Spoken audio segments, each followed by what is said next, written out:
Kung buong buhay natin ay ginugugol natin sa pag-aral sa kaalaman ng mundo, bakit wala tayong panahon sa kaalaman ng Diyos? Sa aral ng simbahan, busy-busy tayo. Wala tayong panahon.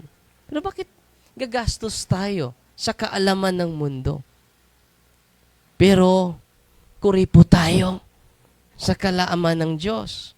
Wala tayong CCC, Catechism of the Catholic Church. Yan ang pinupumot ko para mabasa ninyo ang official statement ng simbahan, not from the opinion of the priest. Because all of us have opinion. Ikaw at ako may opinion. Pero ang Diyos walang opinion. Katotohanan. Saan natin matagtagpuan?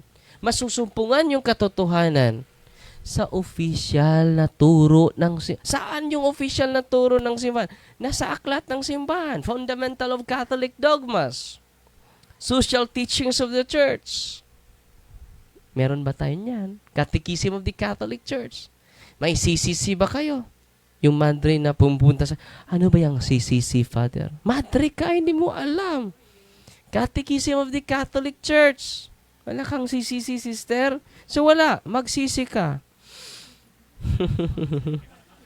Wala kang, tayong lahat, dapat meron tayong aklat na catechism. Dahil, busy tayo, wala na tayong oras magbasa. Wala na tayong oras makikinig sa official. Pero, bakit? Maggagasto pa tayo for college, di ba? Hindi naman yan masama. Ang masama, kung gumastos lang tayo sa kaalaman ng mundo. Uy. Pero ang kaalaman na sa Diyos na tinuturo ng simbahan, kuripo tayo. Totoo, hindi. May sisisi kayo? Oo nga, kuripot kayo lahat.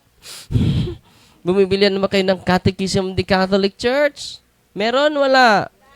Oo, kuripot kayo.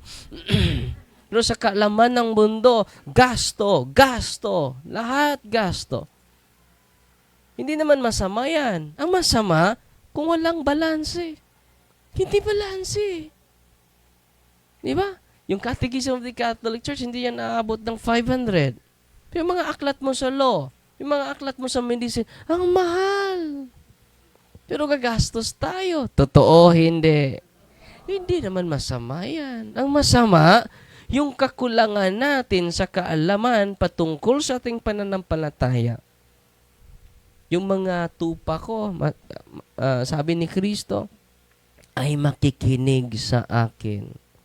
Sino naman yung pinakinggan ninyo? TV Patrol, probinsyano. Kaya nga, nabago yung pananaw natin.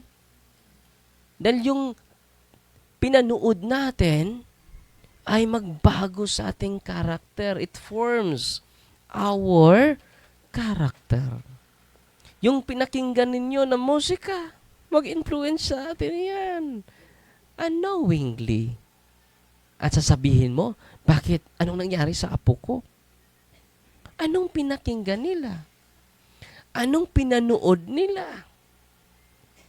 Ang tiningnan ninyo, ang pinanood ninyo, ang pinakinggan ninyo, it shapes our character. Oh.